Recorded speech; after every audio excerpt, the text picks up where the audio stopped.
Yes, good evening, everyone, to this online lecture series of MA Semester 1 based upon the NEP syllabus for the academic session 23-24. This online series is organized by collaborating colleges, Nagpur Shikshan Mandal Shri Binzani City College, Rajkumar Keval Ramani Kanya Mahavidyalaya, Vasantrao Naik Government Institute of Arts and Social Sciences, J.M. Patel College, Bhandara.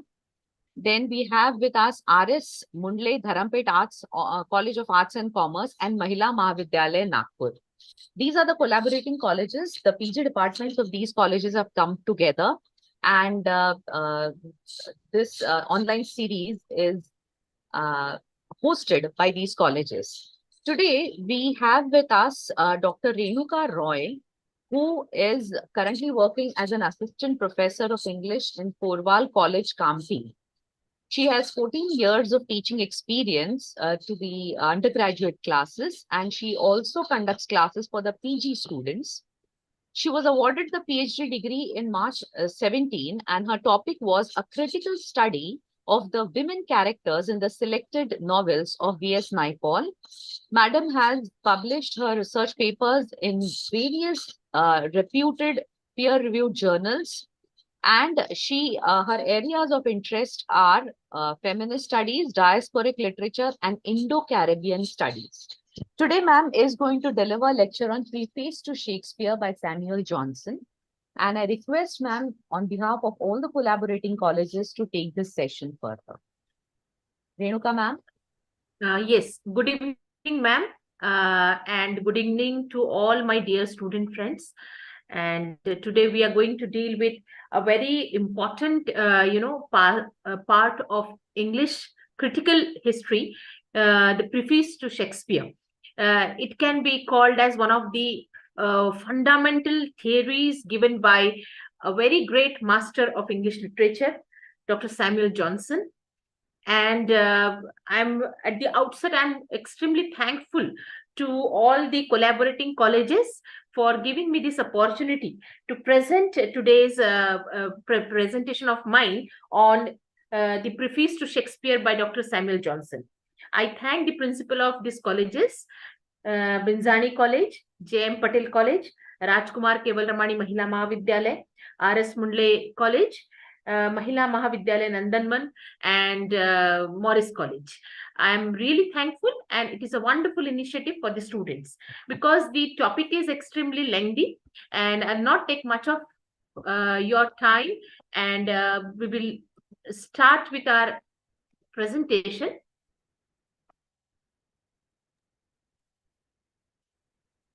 Today, we are going to deal with the topic, the Preface to Shakespeare by Dr. Samuel Johnson, which is prescribed for MA Part 1, Semester 1 English prose paper.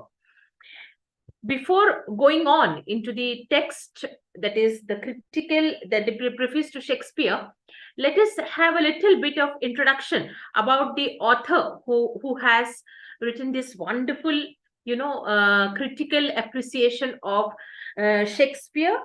As at the same time, he has given his ideas about some classical rules and regulations that has been propounded by the great critics like Aristotle. So Dr. Johnson is one of the greatest, prose writers of 18th century. As you may all be aware of the fact that 18th century, which is also known as Augustan age or a neoclassical age, it was called as age of prose and reason. There were a number of remarkable prose writers who have contributed in this century, and Dr. Samuel Johnson is one of the most prominent, learned, elite scholars among them all. The greatest literary figure of 18th century. And he is most famously known for compiling a dictionary of the English language, which is still a landmark work, a kind of beacon light for all the English students and learners. He made a lasting contribution as a poet, playwright, essayist, moralist, literary critic, sermonist, biographer, editor, and lexicographer. So he has actually tried in hand in every literary genre of his time, and he has contributed in periodicals and magazines. His prefaces, biographical, critical, to work to the English poets was the significant critical work that he has contributed. Today, we will study in detail his critical work, the Preface to Shakespeare. Before we move ahead with the study of Preface to Shakespeare, let us have a little bit about what is there, a kind of gist of the entire lengthy essay that he has written. The essay is quite lengthy and the style is serious. So before we move about studying the original text, let us have a kind of gist of what is included in this preface. It is said that this preface is the finest piece of Shakespeare's criticism of 18th century. And it culminates the critical tradition that has begun with John Dryden's remark on Shakespeare. Earlier, Dryden has also given a kind of critical remark on Shakespeare. And with Dr. Johnson's Preface to Shakespeare, this critical tradition has come to a kind of culmination. Dr. Johnson addresses Shakespeare as the poet of nature, not learning, the creator of characters that springs to life, a writer whose works expresses full range of human passion. So this comment of Dr. Johnson is highly, relevant here, because the preface also takes a look at his plays.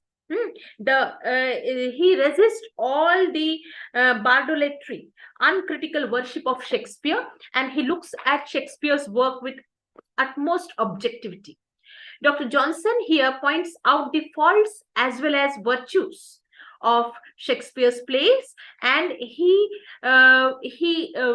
expresses that he finds Shakespeare's play as just a representation of general nature. So along with other thing, what he has done, he has at the same time, he has attacked on long-standing critical reverence for unities of time and place. He argues that what seems real on stage does not depend on artificial rules, on what mind is willing to imagine. So we can say that from here onwards, a kind of new psychological insight into the place of the spectator, the audience, or the reader, the value, or what we can say, a weightage given to the reader or the spectator. This kind of theory has come into existence, which has further been evolved by other writers and other critics. We can take, for example, Coleridge. He has also given the idea of willing suspension of disbelief. We can say that from here onwards, that foundation has already started. So Dr. Johnson has attacked, and with all reverence to the earlier critical masters like Aristotle, he has attacked on those reverence to the unities of time and place, and he has said that there should be liberty, there should be some weightage given to the imagination of the audience, imagination of the readers, and only going by artificial rules and regulation can hardly contribute to real enjoyment of beauty that literary art creates. So this is a very wonderful, very path-breaking contribution of Dr. Johnson that we are going to deal today. Now, let us go by the points, how this preface to Shakespeare it evolves. We have to go by all the points, all the details. My dear student friends, you can refer to this presentation over and over again, and you will get all the points that Dr. Johnson has very nicely covered. Dr. Johnson says that antiquity receives reverence, not from the reason, but from prejudice. So he says, whosoever are the author, who are now dead, who are now not living, we we are biased in our approach. We tend to praise them due to some prejudice of our own. So the author, and an author is yet living. When author is yet living, we estimate his power by his worst performances. We are always critical about the performances that he has gone wrong, that has not been that up to the mark. When that author is dead, we rate them by his best. So we become a little bit biased in our approach when some writer, some literary master is no more. So he says this is the general tendency of the critics, of the scholars, to when they look at some writer. But he says,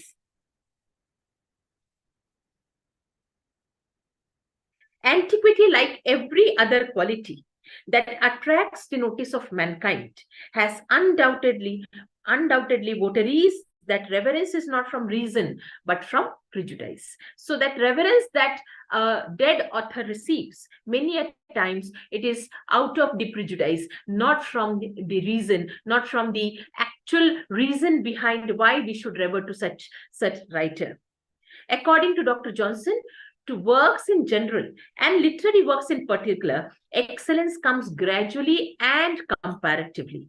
So whenever we look at certain literary work, we should not look at it in isolation. Whenever we are calling certain thing great, we are comparing and contrasting the same work of art with earlier art forms, and at the time the literary tradition that it follows. A fine literary piece appeals wholly to the observation and experience. Thus, masterpiece in literature pass the test of time and receive continuous appreciation. So literary masterpieces, they have the power to be liked by all the ages alike. So they influence, they are appreciated, and they are observed and liked by generation after generation. So we learn to appreciate the things with passing of time. So he here comments on general and collective ability of men as it is discovered in a long succession of endeavor. So it is after a long period of time, we can appreciate and we can enjoy some literary work when we compare it and contrast it with the earlier works, and we can really find out it as a part of a very higher literary tradition. Literature does not only mean, it doesn't mean only imitation of the past writing, but they depict the most acknowledged qualities and creditable acquisition of mankind. So it is not only through slavish imitation of past writers that one can create great literature, but great literature can be created by acknowledging certain qualities, certain newness. Best of the writing in literature does not merely imitate past writing. So the best writing should not be only imitation of the past, it should be appreciation of the present, as well as it should predict the future as well. So here, Dr. Johnson has very nicely pointed out at the literary merit that a fine piece of literature should carry with themselves. Now here, there is a comment about Shakespeare's universality of appeal. About Shakespeare's universality of appeal. His works have successfully passed the test of time. Dr. Johnson here appreciates Shakespeare for certain qualities. Out of them, I would like to point out this very fact that Shakespeare's work has passed the test of time. What does it mean by passing the test of time? My dear student friends, you take any literary piece, any beautiful work of art, any good classics, you'll find that they have been appreciated for all time and all places. They have been passed on from one generation to another generation, and they have retained, they have been honored by every generation for their literary merit. Here, Dr. Johnson appreciates Shakespeare because Shakespeare has risen above all the limitations. the works of Shakespeare, though they have dealt with the topics of merriment and motives of sorrow in his literary creation of his time, he has dealt with the topic of his time, which might be now outdated, which might not be relevant today. But still, there are certain common qualities in his work that keep on appealing us throughout. So we find that although those characters are the prototypes of bygone ages, but some of the qualities of these characters, they still are applicable to us, relevant to our life, and so we feel ourselves attached to them. So yet his works are still read without any other reason than for the pleasure we derive on reading. They are therefore praised only due to the pleasure that is obtained through the reading. So one of the finest, one of the greatest utility of reading literature is deriving that aesthetic pleasure. This pleasure we get every time we read the literary work of Shakespeare. And this literary pleasure, as Dr. Johnson has rightly pointed out earlier, it cannot be obtained from any part. It cannot be obtained by only adhering to certain stringent rules and regulations and laws of classical, criticism. But it can be derived from generation of kind of literary beauty, aesthetic pleasure. So we derive pleasure after reading literature by Shakespeare. This pleasure that we obtain from reading, it is the highest kind of pleasure. I'll here quote Dr. Johnson himself. He writes, they have passed through various tests and changes of manners, and as they devolve from one generation to another, have received new honor at every transmission. So every transmission, handing over of this literature from one generation to another generation, every new updation in this literature, it has only added to its grace, and they have been very well received by every generation. So this is one of the prime qualities of Shakespeare and his work. It appeals to all time, all people, and people from every place. What peculiarities of excellences Shakespeare has gained that kept the favor of his countrymen? So the question arises here, what are the peculiar qualities of Shakespeare's work that has gained so much of popularity to this artist? He is considered as one of the finest dramatists of his age and of all the times to come, and he has received almost every honor that a literary figure always covets. So he says, Dr. Johnson says, through his writing, he has made a just representation of general nature. He calls Shakespeare the poet of nature, who held up to his reader a faithful mirror of manners and of life. So what does it mean by a faithful mirror of manners and of life? So by this phrase, he means that he represents characters of men as they genuinely are. So his men are not the fixed, individual from certain era or some certain historical period, some certain, legacy of kings, lineage. So they have certain qualities, certain drawbacks, certain peculiarities that are common to all human beings all over the world. So common sentiments, common manners, common even defaults are also some of the very common things that we find in his characters. All them his characters are genuine progeny of common humanity. So we take, for example, Shakespeare's Hamlet. We will find that Hamlet was a man with great qualities. He was a great scholar, but one fatal flaw that he has that tendency to procrastinate. Macbeth has got vaulting ambition, and Othello, he was extremely angry, and he was very quick to judge. So these are some of the qualities that we find common in in almost every second person that we meet.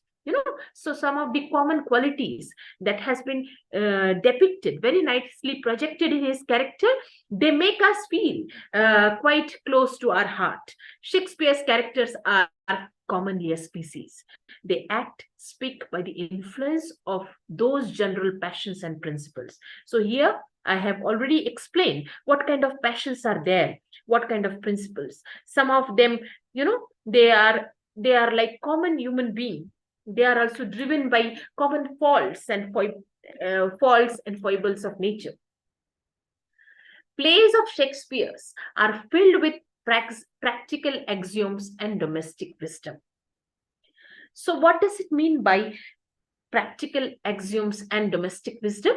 So some basic principle, some basic precept that Shakespeare here wants to drive home. So here Dr. Johnson gives a wonderful quote, wonderful example, wonderful quote. I would like to read out it as it is. It was said that Euripides, he is the Greek tragic poet. It has been observed by Cicero that Euripides, that every verse was a precept. Every verse of Euripides was a precept, and it may be said of the Shakespeare that from his works may be collected a system of civil and economical prudence. So his works, it gives us a kind of idea of how a human conduct should be, and at the same time he teaches us about the do's and don'ts in terms of economy. Yet his real power is not shown in the splendor of particular passage, by the progress of his fable, tenor of his dialogue. He that tries to recommend him by select quotations will succeed to, like the pedant in Heracles, who, when he offered his house to sell, carries a brick in his pocket as a specimen. So here Dr. Johnson gives us an example that Shakespeare's work are to be enjoyed not in parts, but as a whole. So even the progress of the fable that he is handling, the continuance of the dialogues, and even the progress of the situation, and the passing of the scene, all these things added together can only create that pleasure. Shakespeare excels in accommodating his sentiments to real life. The dialogue of this author is often determined by the incidents, which produces diligent selection of the common conversation and common occurrences. So Shakespeare in his work, he selects very common conversations and very common occurrences, and he is very good at accommodating his sentiments to the real life. So all his characters, they look like to our heart, Now, what about Shakespeare's style and his subject matter? Dr. Johnson gives a kind of idea about the style that Shakespeare uses and about his subject matter. He says that love as a passion, which is a cause of happiness and calamity together, becomes the content or subject matter of almost all his work. Here, once again, I would like to draw your attention towards these beautiful lines from Dr. Johnson. He says, to bring a lover to a lover, a lady and a rival into the fable, to entangle them in contradictory obligations, perplex them with oppositions of interest, and harass them with violence of desires inconsistent with each other, to make them meet in rapture and part in agony, to fill their mouth with hyperbolical joy and outrageous sorrow, to distress them as nothing human ever was distressed, to deliver them as nothing human ever was delivered, is the business of modern dramatist. So Dr. Johnson has very nicely, very aptly pointed out love as a passion, which is the prime motive in almost all of Shakespeare's dramas, with different shades and with different forms. His dramatic personalities are distinct in themselves, and they have peculiar way of expressing themselves through their speeches. So all his dramatic personalities, they have their own peculiar qualities, and their speeches and their passions are well expressed through their speeches.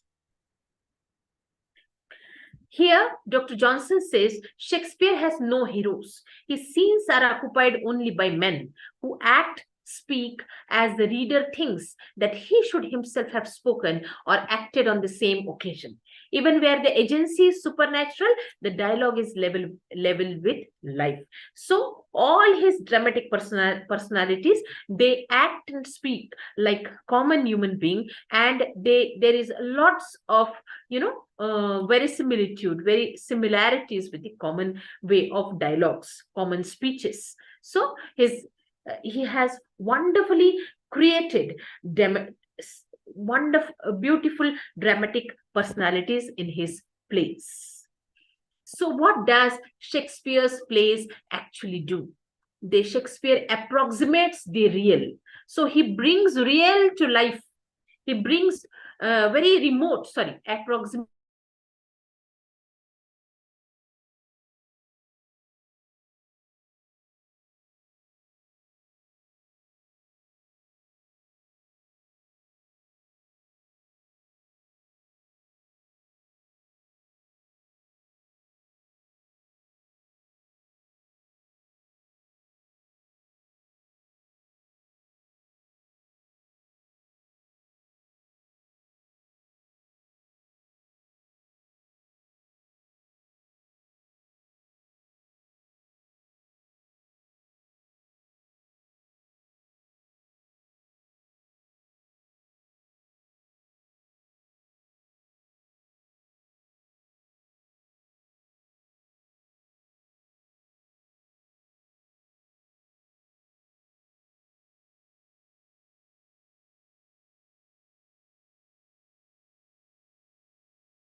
I think there is some technical issue. Please stay connected.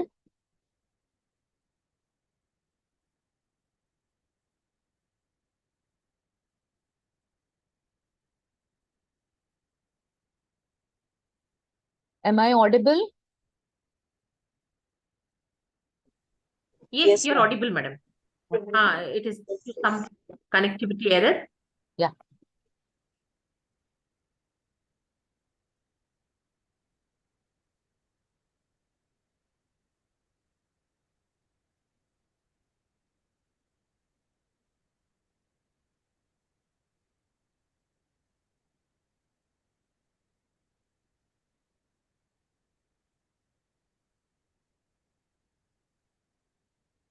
I'm sorry for the inconvenience. There is some connectivity error from my side. We lost the link, and we were talking about Shakespeare's art of dramatization. Through his dramas, he approximates the remote. That means the remotest plot, the kind of drama that has taken some long distance, like Denmark, Greece, or France. It seems that it is taking place in front of one's eyes, and he familiarizes the wonderful, and something which is extremely wonderful. Sometimes it is Just a extremely. second, Renuka ma'am. I'm very sorry to disturb you, but please stop sharing your screen. I'll have to pin you. I'm unable to see your screen. Okay. Can you just stop sharing for a minute? Renuka madam's screen is visible. Oh. Just a second. I'll pin her so that.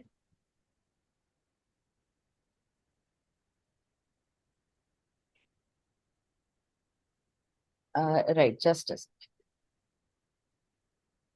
Yes, now you can start your sharing your screen. Okay.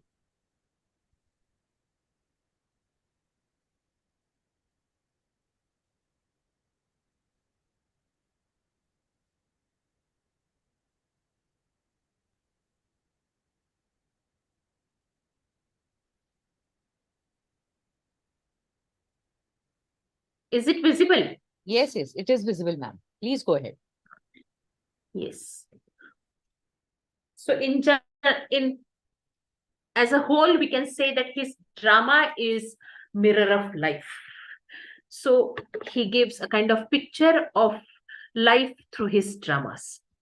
Now, some of the faults of Shakespeare has also been talked about by Dr. Johnson. Let us move ahead and discuss the faults that Dr. Johnson has pointed out in this preface. Dr. Johnson says that Shakespeare sacrifices virtue to convenience and is so much more careful to please than to instruct, that he seems to write without any moral purpose. As I wish to here bring to your notice that Shakespeare was a writer who used to write for general public, common theatre. So that artistic, pleasure, giving the audience the pleasure, enjoyment in the theatre, and success as a form of drama was more important to him than giving some moral precept to his audience.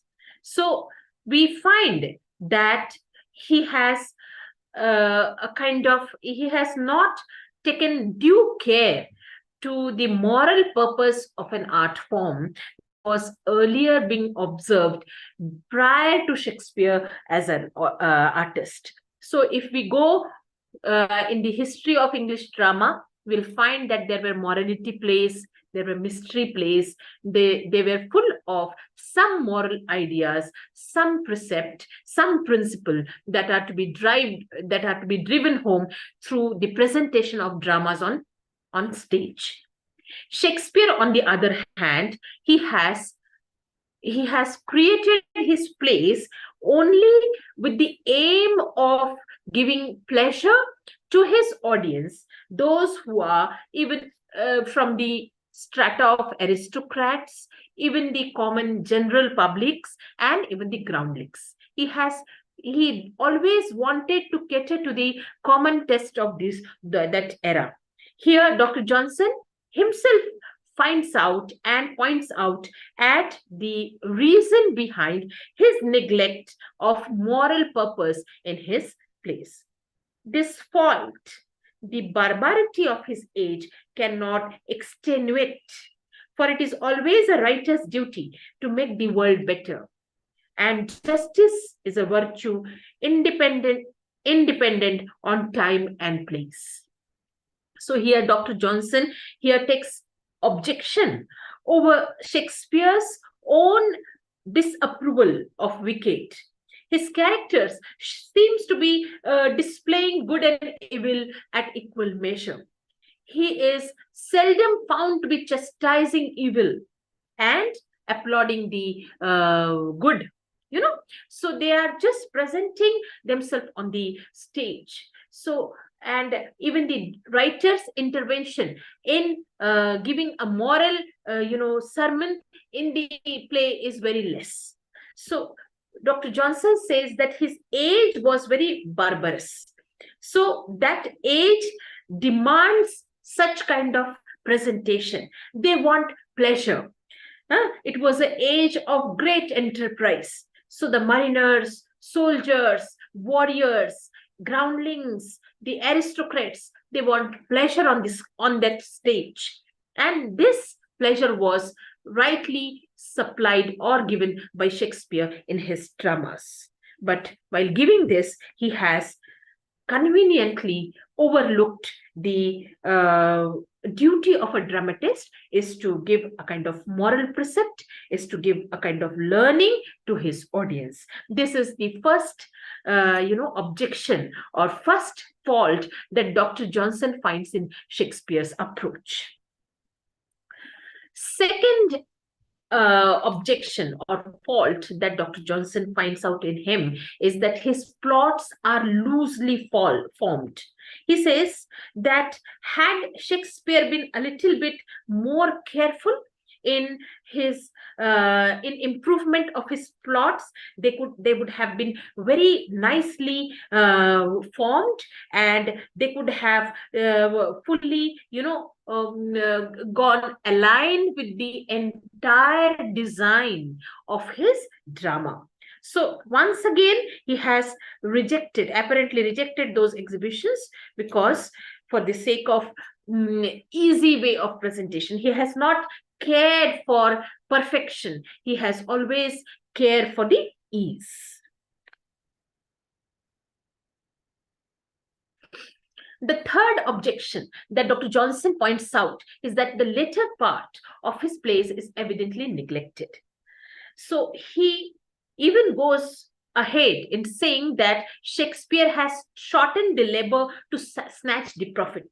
His catastrophe is improbably produced and imperfectly presented. So he is not happy with the presentation of catastrophe in the last part of his drama. His drama, when it is near the end, Shakespeare has lost the finishing in its presentation. They have not created the effect that they intended to produce.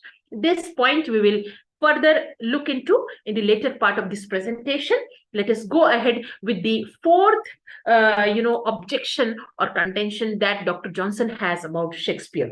He says Shakespeare had no regard for distinction in time and place. So he has mixed up the era with different happenings. He has taken a person from one part of the continent to the another in the same stage, and that has violated the rules and regulations of classical rules and regulations propounded by Aristotle.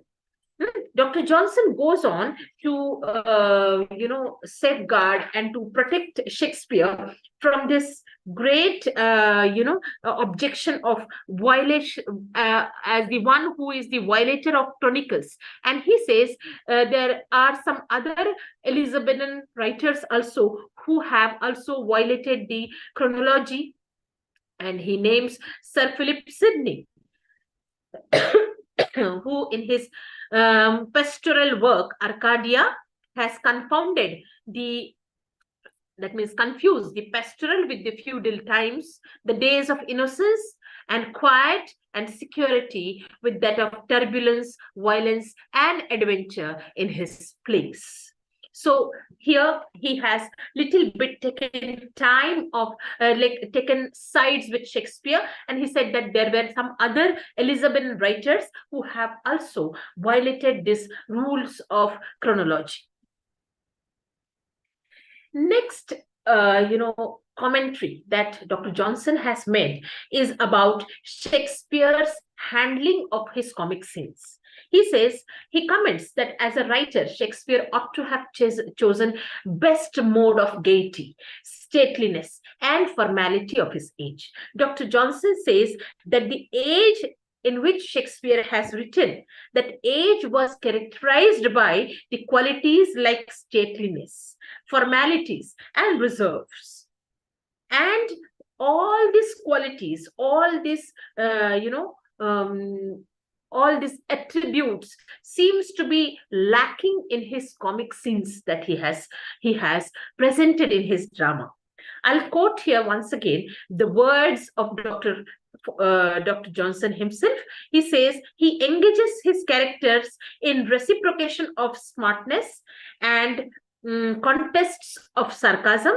Their jests are commonly gross and their pleasantry licentious. Neither his gentlemen nor his ladies have much delicacy, nor as sufficiently distinguished from his clowns by any appearance of refined manners.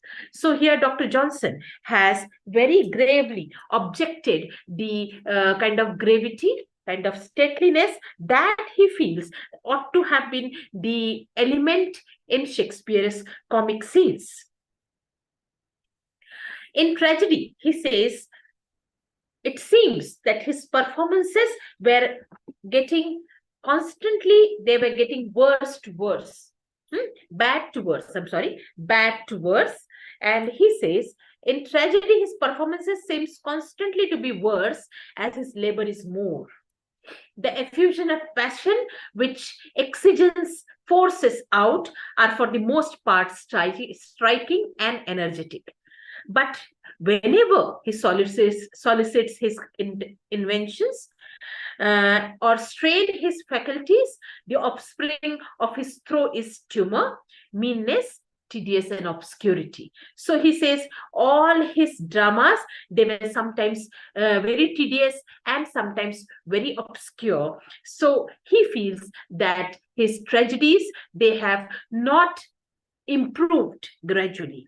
His narrations, once again, are usually disproportionately pompous in diction, and they are wearisome in use of circumlocutions. That means they were having many indirect speeches.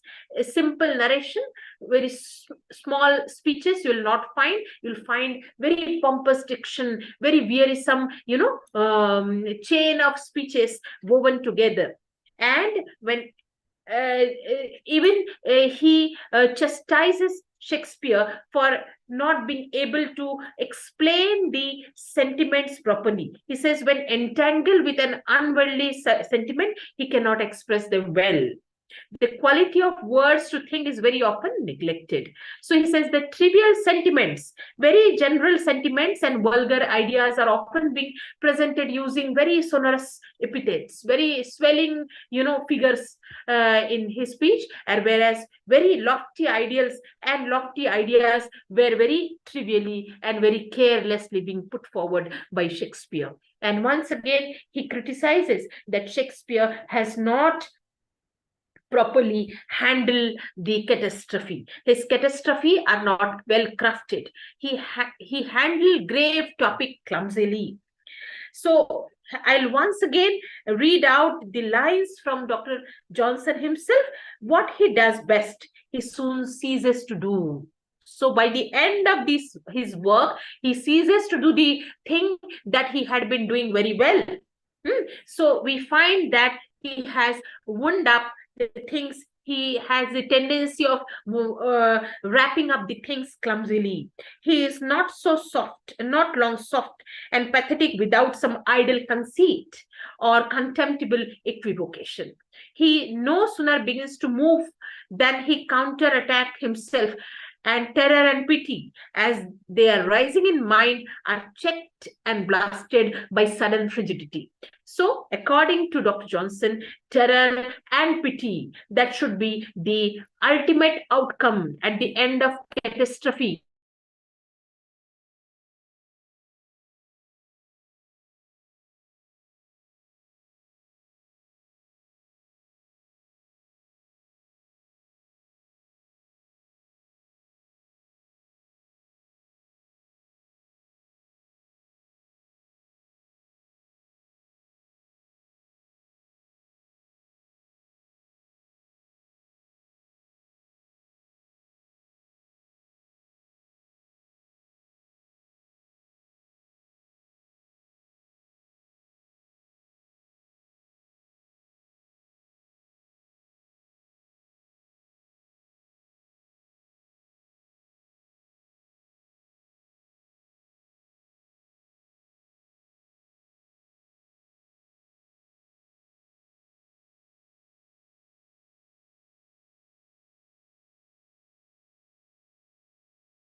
Yes. Am I audible? Yes, ma'am, you're audible. Yes, ma'am. Yes. Another objection that Dr. Johnson has about Shakespeare is his use of quibble. Quibble are the pun.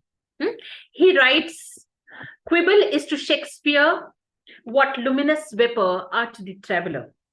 According to Dr. Johnson, Shakespeare uses quibbles inappropriately and at several places without proper discretion.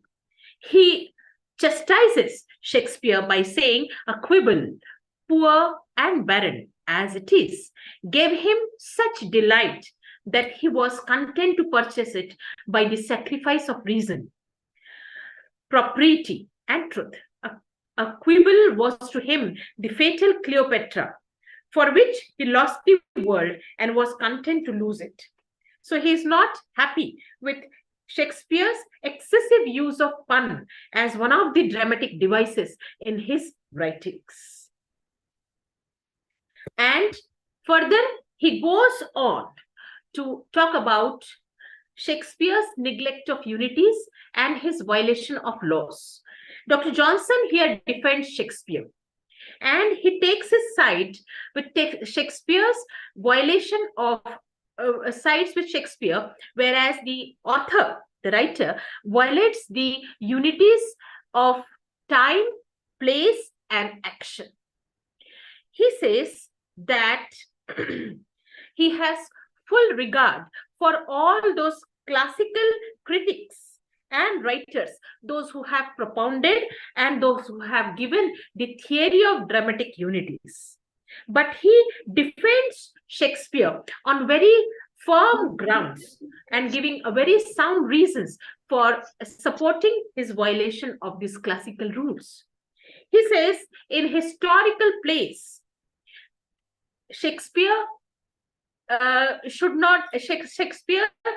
is not circumscribed with these unities of law, unities of time, place, and action, these classical unities, and he is not there to abide by any law because he is not here writing any tragedies or comedies. So his historical plays are not subject to any of these laws. In other plays, Shakespeare has well followed Aristotle's unity of action. He has well maintained the order, that is beginning, middle, and the end. And about unities of time, about the unities of time and place, which Shakespeare has shown gross disregard in many of his work, Dr. Johnson takes Shakespeare's side, and he says that they give more trouble to the poet than pleasure to the auditor. So he takes sides with Shakespeare, and he convinces the general readers that even by not following these unities, Shakespeare has created great work of art and has successfully given pleasure through his work of arts. Dr. Johnson here propounds or gives the theory of delusion in defense of Shakespeare's general tendency to violate unity of time and place. I'll read out the theory as it is, and then I'll go on explaining it. He says delusion, if delusion be admitted, has no certain limitation. If the spectator can be once persuaded that his all acquaintances are Alexander and Caesar, and that a room illuminated with candle in the plain of Pharsalia or the bank of Granicus, he is in a state of elevation above the reach of reason or of the truth. From the height of Empyrean poetry may despise the circumscription of terrestrial nature. So he says that through artistic creation, through the power of an art, the reader or the spectator can be transformed from one place to another. So we can make the audience believe that they are watching the Alexander the Great, or they're watching the great king, Roman king Julius Caesar, and they can be transported to any war field through only that power of delusion that can be created through artistic, presentation of drama. The spectator's identification with the situations. What else can bring out that beauty? That can bring out that real belief and transportation in the audience. The reflection that strikes the heart is not the evil before us that are real evils, but that they are evils to which we ourselves may be exposed. How does the poet, they feel that fear and pain, pathos in their heart? Because the spectator starts identifying themselves with the happenings on the stage. If there be any fallacy, it is not that we fancy the players, but that we fancy ourselves unhappy for a moment. So here, Dr. Johnson talks about identification of ourselves with the situation, of the audience with the situation, in order to enjoy the entire beauty of what is going on the stage. The delight of tragedy proceeds from our consciousness of fiction. So the audience, the spectator, they are conscious that what is going on in front of them, it is all fiction. But yet they willingly suspend that disbelief. We thought murders and treasons reared, they would please no more. Had they thought that what is going on the stage is real, what is going on the stage is actually happening, they would not have enjoyed it. But since they are conscious that some artistic presentation is going on, that adds to the enjoyment of this drama on stage. Familiar comedy is often more powerful on theatre than on in this page. Imperial tragedy is always less. Dr. Johnson once again gives a new idea that comedies are more impactful on the theatre, powerful on the theatre than on the, while reading you cannot enjoy comedy so well, but while watching on the theatre you can enjoy the comedies very well.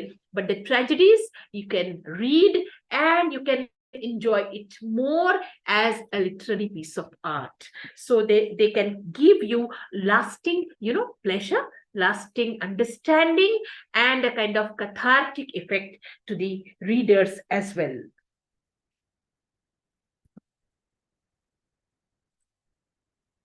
At the end, Dr.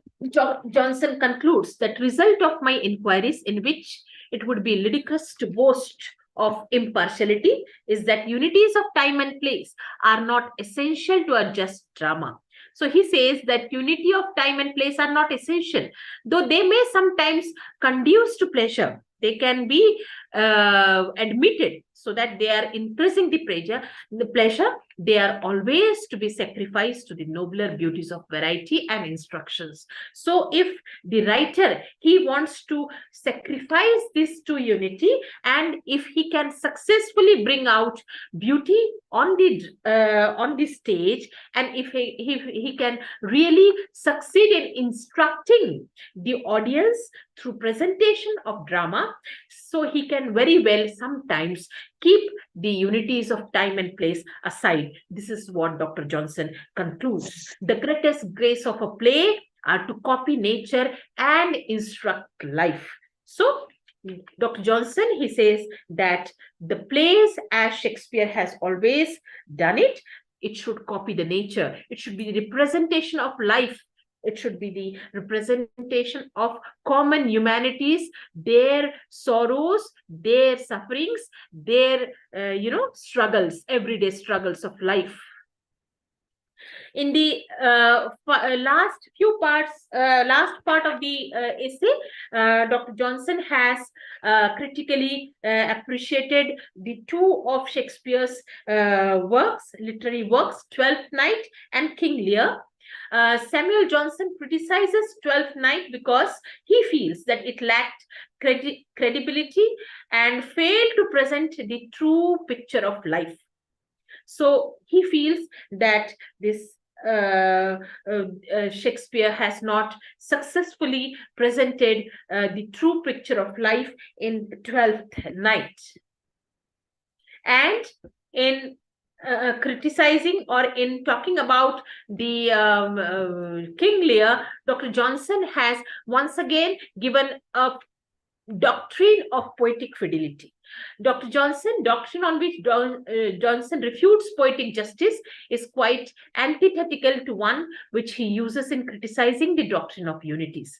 So here, Dr. Johnson, as we had been studying, he was extremely serious about the moral, obligation or moral responsibility of a poet in rewarding the good and chastising the bad. So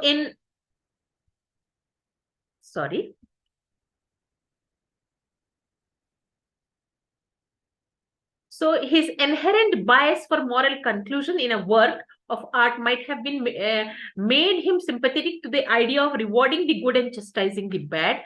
Thus, the death of innocent Cordelia in King Lear was unbearable to him. We find in his criticism that he has clearly mentioned his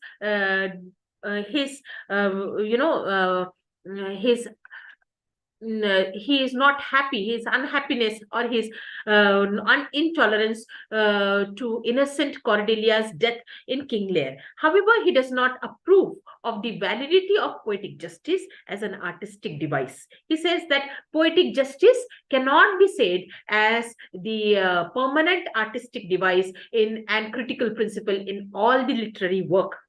Johnson rules out Dennis's criticism of Aristotle's Cato on the ground that it violates the principle of poetic justice. So he here, although he is moved, he is not happy with Cordelia's death in King Lear. He says that one cannot always adhere to poetic justice as the constant dramatic device. His contention is that dramatic poetry is nothing but an emulation of reality. So its rules are not broken by displaying the world in its true nature. So in the world, in many a time we find that even the good, they suffer. The bad, they escape unscathed. So he says, as the drama representation of the nature, representation of the real life in nature, many a time we find that poetic justice is violated.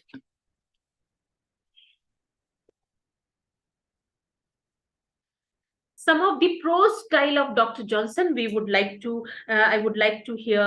bring to your notice.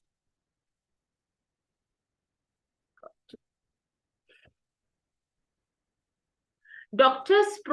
Johnson's prose style is essentially considered as very bombastic, very pedantic, boring, and sometimes very tedious. But my dear student friends, I would like to say that we should not go by such biased opinion, because I had read the complete preface to Shakespeare, and it has been very nicely written.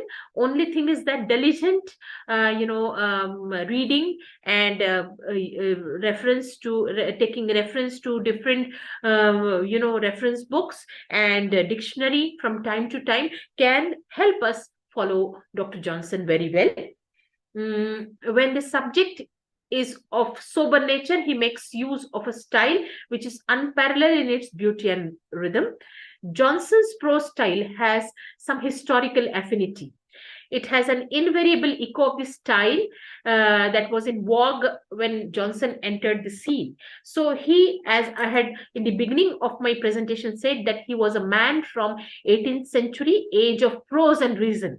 So his era was full of stylistic prose writers. So he has also displayed such beauty in his artistic presentation from now and then. Dr. Johnson shows a tendency to use more words from Latin derivation than of Anglo-Saxon origin, and this imparts a learned quality to his style, which is deliberate and in keeping with the tenor of the content. So his style is beautiful, although his language is difficult because he uses many of the Latin words in his writing. So one has to go back and forth, refer to the dictionaries and thesaurus for understanding Dr. Johnson, but as a whole, the experience is extremely rewarding. So I would like to tell all my student friends to read Dr. Johnson's preface to Shakespeare themselves, and they can enjoy this beautiful critical work in which Dr. Johnson has not only focused on great English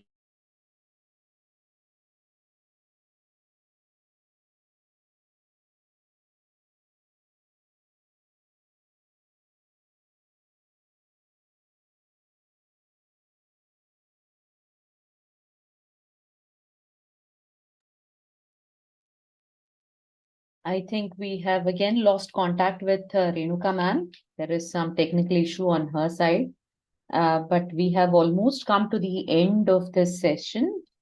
And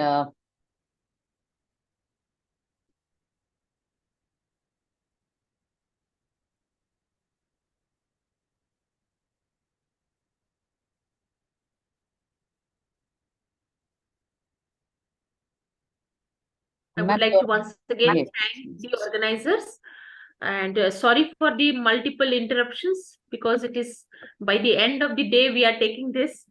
So already the internet connectivity, it is losing its grip, it seems. Thank you very much. It is you very extremely much. difficult to cover such a beautiful critical work in a single session. It is not possible. And no one can really do justice to this. Each and every words, each and every line has to be explained. I personally feel. But still, I tried to sum up, I tried to cover some of the points that might be of some help to the students. You will get ample material on the net, my dear students, but reading the original will be the most rewarding experience for you all. Thank you very much, Pranjali, for being patiently with me. Thank you so much, Renuka ma'am. I know I'm not doing any formality, but a vote of thanks is due. So a much worked upon presentation, informative, scholarly, and to the point. I'm sure all the students will definitely benefit from this session. On behalf of all the collaborating colleges, I extend a deep sense of gratitude to you for sparing your valuable time. And as you were talking about this text, what I gathered was this text is very important for all the students of literature, including all of us also, because it is giving us another side to the greatest playwright of all times, none other than Dr. Johnson himself talking about Shakespeare. So we as students, it makes us think. There can be another side to the whole thing also. I mean, certain liberties that Shakespeare has taken in his time. So it's a great material. And as you have said, any kind of commentary on or notes on the original text should be avoided by the students. They should directly go to the text and see the writings of Dr. Johnson, who has very rightly appreciated Shakespeare himself. So thank you so much. Thank you all the students also. Thank you, Renuka ma'am, for joining us. Tomorrow we'll have another session, students, so kindly join us back. Thank you.